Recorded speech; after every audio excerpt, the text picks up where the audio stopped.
omuntu bw'otunuulira amaka ago osobola okukitegeera tikega maka ga Triple A kubanga ge gamu ku maka ge agali mu ggwanga Uganda agabadde ga trending ennaku zino.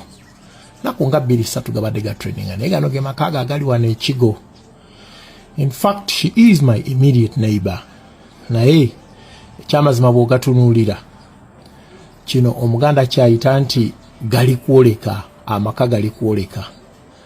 Kitutwalidde ebbanga ffe nga baliraanwa be okukakasa nti kituufu ddala gano gamaka ga muntu. Ffe ebirowoozo byaffe twalinga tulowooza nti eno hotel omuntu agenda kukola ki kubeera wano nga yenogera mu simbi mu hotel eno, naye tukitegedde oluvannyuma ng'enje etuuse ne ku finishing nti gano maka ga muntu. Si kyangu kusanga maka bwe gati naddala mu Uganda nga ga muntu ng'ate alina n'amaka amalala okwetooloola ebitundu by'eggwanga eby'enjawulo.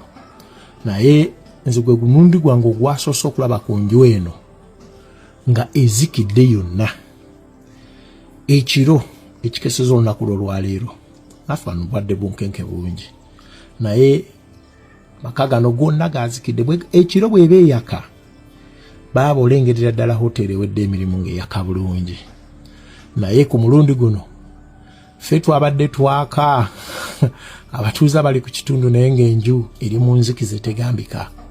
Wabaddewo ettaala ndowooza zaabadde nga 3 eziri mu kkubo eryambuka ku nju eno, kyokka okutuuka ku nju eno okuva ku kkubo wansi eno waliwo mita nga 2.5 ku 3, naye awo wabadde ettaala ezaaka wano wonna enju eno yabadde ezikidde. Giraba yonna waggulu yiyo eriko balcony ya glass waggulu oba ogyetegereza bulungi. So maka matiribona, amaka galabika bulungi, go ge mazima tulina okukkiriza nti amaka galabika bulungi, naye manene mazibu tuyinza kikiriza nti awo wonna Naalongo abadde agenda kwebakawo yekka ne Ssaalongo n'abalongo kyokka balina amaka amalala. Nina gano gabadde gaabwe simanyi bagakyali gaabwe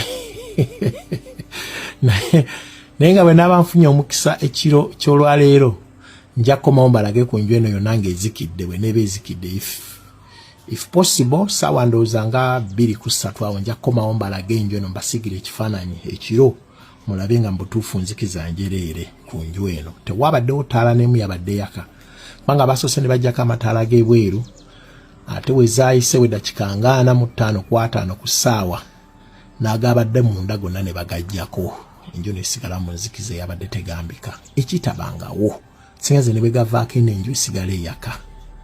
Ensonga za sipiika kati zisukka enguzi, wuliriza bulungi. Kasampuliddeko ekigambo money laundering ne mmanya nti kati ebintu bya sipiika bino bisukka ekyenguzi kyetulaba ku ngulu. Ayinza okuba kye bamwambaza oba oliawo nga nakyabadde akikola, naye ekikulu kyamu munda kiyinza okubeera nga sipiika ono balayika baafuna ag'omunda nti ayinza okuba ayagala ntebe eya waggulu ng'ate akozesa ssente zabba mu gavumenti oba zaafuna mu gavumenti mu ngeri etali ntuufu, ky'oyinza okuyita corruption oba embezzlement oba ki.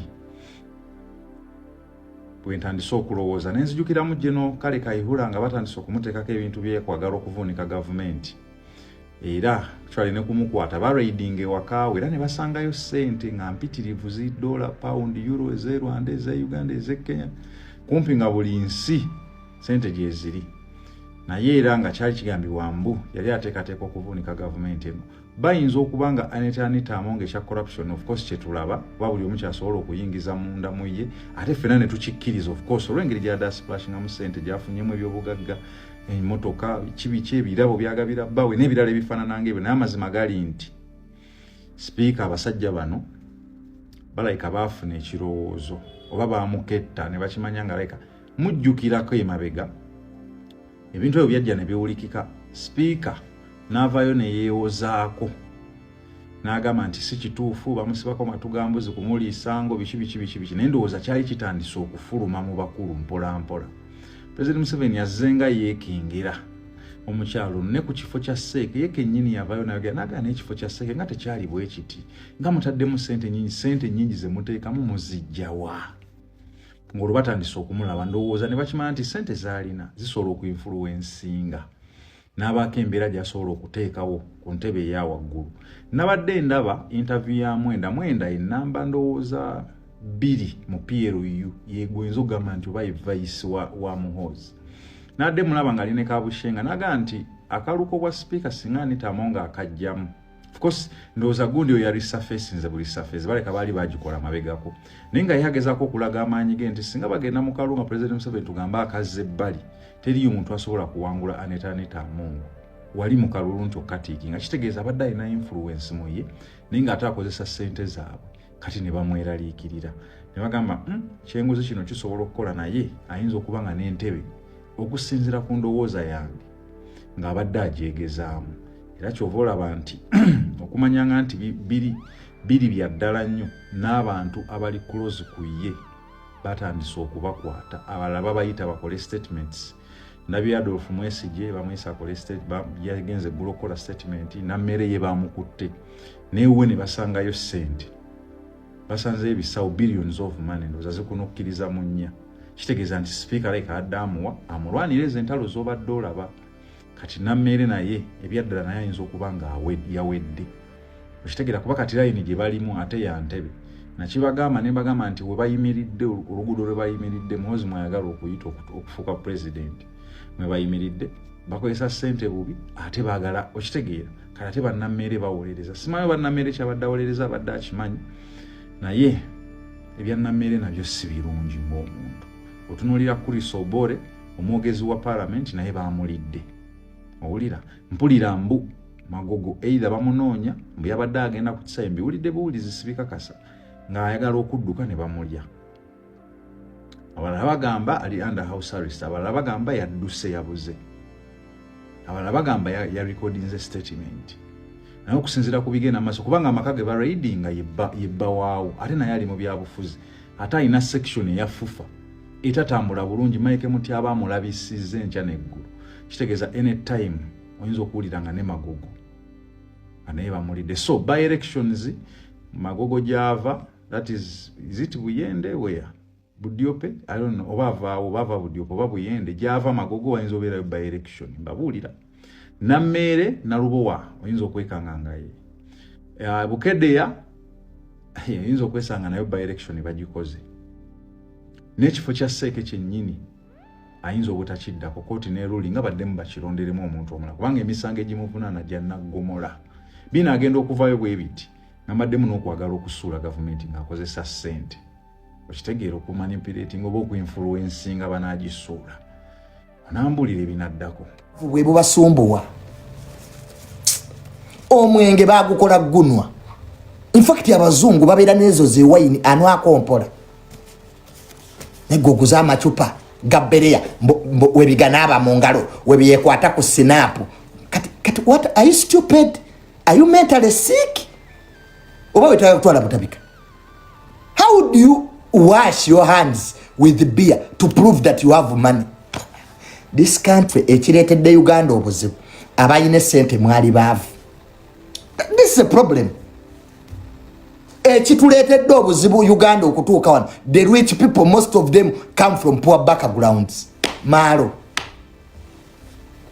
oyo speaker singa yakulira mu sente byete yandi bikoze akayafuna sente naye nga akuze Amongi naye alabika sente yazifuna akuze kuzigugula otya Range Rover simanya Rolls Royce nga ne president aliko tajiina kufuna sente nga mukuze. Banango osobola ofuna sente naye obwavu ne bukusigala mu mutwe. Omwavu omuntu nga yalwala obwavu asobola ofuna sente n'azookya. Basiru banene bakuba mungalo gundi nayo kya sente omusajja omuzanyisa sente yazookyeza. That is poverty mentality. Abagagga ekibafuula abagagga bawa sente ekitiibwa. If you don't respect money, money will not come to you. Obugagga osooka kuwa sente ekitiibwa. Gwalabyeko Sudiru nga gaba sente. Have you ever seen Sudiru in a bus? Ham, wali olabyeko Ham nga gaba sente. Ngazimasa. Abagagga balina enneeyisa yaabwe. By the way, omuntu yenna osobola otegera nti mugagga nga tagambye. You can know that this person has money without him telling you. Eneisa y'omuntu. Obugagga mutima. Obugagga sirinya. Mbokedde ku makya n'olyebatiza. It is the heart. It is the heart. Obugagga buba mutima.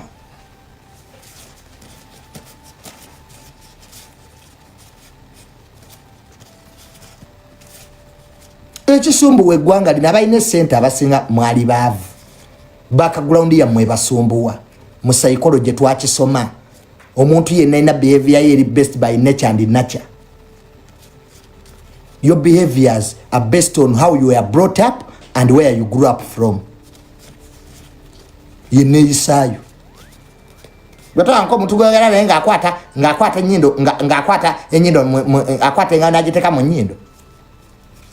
Omuntu n'omuyogera nenga akutenga agiteka mu nyindo. Oyo naye n'omanya wajje yakulira. Mawanga mara abasiru tebagaggawala. Uganda yoka. Where stupid people get money. Mu kizibu nnyo gende Bungereza ng'oli musiru n'ogaggawala. System yali tekikkiriza. Wana Uganda ekizibu every idiot can get money. So we are in problems after problems. Hata asoma azina, omusawo muganda ayina, buloka by'amataka ne bifuna. Tuli mu kavuyo ka ssente. Tuli mu kavuyo ka ssente. Uganda ekizibu ekiriwo buli musiru asobola okugaggawalira mu dda. That's a problem. System yaffe ekyalimu brokering. Ono system ya Uganda tukyalimu obwa broker. System ya tezirimba broker. Ogule simu ino okwegendera.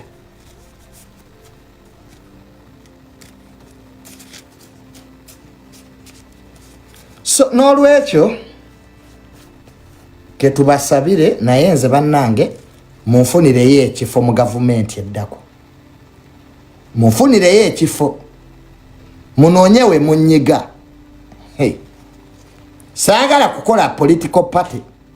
Juniors movement. I've waited to be a speaker for a long time. Mumpo bwa deputy speaker. Mumpo bwa deputy speaker. Nange Jeno Nonda. Right Honorable Junior deputy speaker. Mba proving along that I can deliver. Just kutuna moda paper. Sibi speaker byakola na kuwa point of order. Kwa mubaka wawanika point of order. Mr. Right Honorable Junior speaker nga speak. You sit.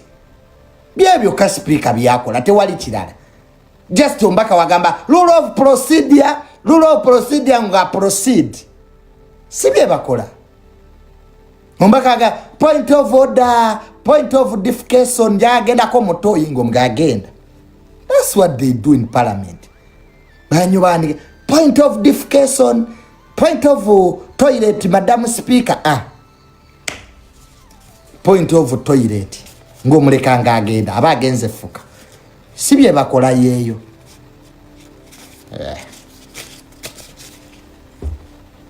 Point of dancing, Honorable Speaker. Ngamga yugo. Yabagenze ku best hotel. Zona point of order nazize. Customer baka waniko mkono. Point of dancing, Honorable Speaker. Yabaga agenda ku best hotel. Ngamuleka. Speaker bya sije emirimo gye. Yoralero. Kanji marire wano. Mugamba abasirikale omwe ayambale ennyende. Mujeri motoka yange mazida mwenyendo tambulira. Nuwa mugireke. Embwa yange mugende mugule KFC mugiwe. Mugende mugulire embwa yange KFC Salom. Mujinaze. Mujifubira amazzi agocha. Embwa yo tekyagala kunaba amazzi mabisi abasawo banganye. Embwa yange ate embwa bangambye nti mujibeza nnyo ebweru. Bagitaddeko ecupa y'amazzi ejjo. Embwa yange bagiwadde ekitanda. Era dokita n'agiteekako ecupa y'amazzi. Ebeera nnyo ebweru. So mugiyingize. Mukwate sente mugende mugigulire KFC. njagala embwa yange zokwagala mu abannayuganda njagala mu embwa yange temuli banku okwagala omunnayuganda oyagala mu embwa yo n'Uganda mujjudde enkwe temwagaliza mujje motoka yange Mazda gye ngenda otambuliramu Junior toyina motoka nyoko yagimpola sibayaguluza nze yabavuwaza do you know me in this country mumanyira abantu mama we yagimpola emotoka yange bu Junior lwaki avuga Mazda obadde oyagala nvuge ki tetweyagalireko mu sente kati ate ngenda Rolls Royce ya speaker mujimpe speaker Rolls Royce jingabire after all yakuletedde ebizibu giwenze olaba baba n'agitwala gwe speaker yimiriro bagambe nti I have donated the Rolls Royce to Junior olaba baba n'agitwala gwe jimpe buwi siakale wajimpa Rolls Royce speaker be woman enough ogeti Rolls Royce nji wadde Junior nze nyende nteese nabo I Uganda I talk to them tibano omukyala akkiriza ka Rolls Royce akampadde ovuge Rolls Royce nga jene muke tayina oba osuse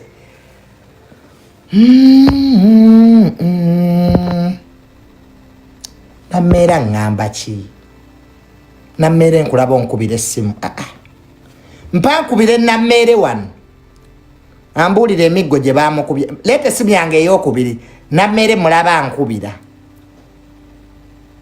nammere nakwegaanye nze bakwata omuntu nkwegaana we bakwatanga omuntu tokkirizanga nti omumanyi kati kino nkuwadde magezi bwe bakwatanga omuntu ng'ebimukwasizza tobimanyi tovanga yonoga nti omumanyi bajja kukukwata nze omuntu yenna gwe batwala ku poliisi nkwegaana bayinza okuba banoonyanze nze ne musiru nze tamale nze kasita bakwata nempira ati poliisi ekuyina sikumanyi that's my doctrine nze poliisi ngimanyi tebakwatanga omuntu noyimirira mbanuga ati omuntu oyo mumanyi bajja kukwata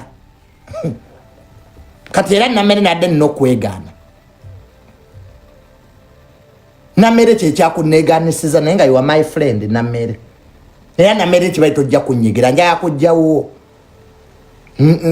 ndabe ku papito bagaye nti nammere wavuddeyo kati njagala kujjako wo nkukuliseeyo nze kasita poliisi ekwata sikumanyi era tonkubiranga nze tonkubiranga ng'oli ku poliisi nze kennyini nti emisango ate oginteekemu era waliwo omukwano gwange baamukwata aba traffic mbunankubira nabagamba mumuyoole nze joni omanye engeri gye ntyamu emisango gwe so nammere nzijawo nakuliddemu olukwe yes ne nange obulamu mbwagala nze ndi muli wankwe nze tombalirangako Junior ensi ekimanyi nze Junior am a hypocrite ebintu ebiwunyanza okwegaana layisi oyase bankube kiboko ku matako batwale sebe embuya bankube emboko ku mabina mbukubanga sipiika bamutwale ngani gwe bagenda okuba emigo mbukubanga sipiika agende nze nakuwaddeyo dda era nze siyaze gwe bakutenezo sente eza nammere nkuwaayo nga lumu bagate mukuba nze Junior nkwezeze nkumidde wendi hipakulwese era nze tonteresanga ebyama byo noloza mbundi kabada nze sikuuma byamasiri kabada bwe giwunya nkuwaayo nze nammera mmanyi nammere yankubira luli nemugaa nammere essimu yo bagiketta saakigamba nze mwenyini nagamba nammere nemugaa nammere essimu yo bagiketta nedda tebasobola I talk to the president era bembweni. Abalungi abatuuliriza era abatulaba olunaku olwaleero tuchaddeko ewa Sheikh Ashraf Dembe. Sebo sanyusa okubalaba amannya agange nze Sheikh Ashraf Dembe akola ku bizibu by'enjawulo. Omuntu singa aba alina ebirwadde musomereddwa tumuwa amazzi ga lukuya nga bw'obadde ogalaba tugenda abantu ku kyoto ne twokya emizimu emibi egibabaamu n'okulomba edduwa. Abantu singa abeera ng'ali wano atuuse sobola okumulombera edduwa ne waba atatuuse nga mpadde amanya ge naye ng'ali wala. Neetaase ennamba yange yeeno eri 07 01 76 37 11. Nammwe bannyinaffe abali ebweru oyagala okuba nti oyagala okulombera ku dduwa ng'olina ebizibu viza zibuze amaka gakolongotana sente zikola zimpita mu ngalo ojja kumpeereza ekifaananyi kyo n'amannya go ebyo byokka bijja kummala nja kukulombera edduwa ojja kutereera. Olunaku olusembayo mu mwezi mba n'edduwa eyawamu ffenna n'abalwadde bange abakadde n'abapya. Salaamu alaikum warahmatullahi wabarakatuh.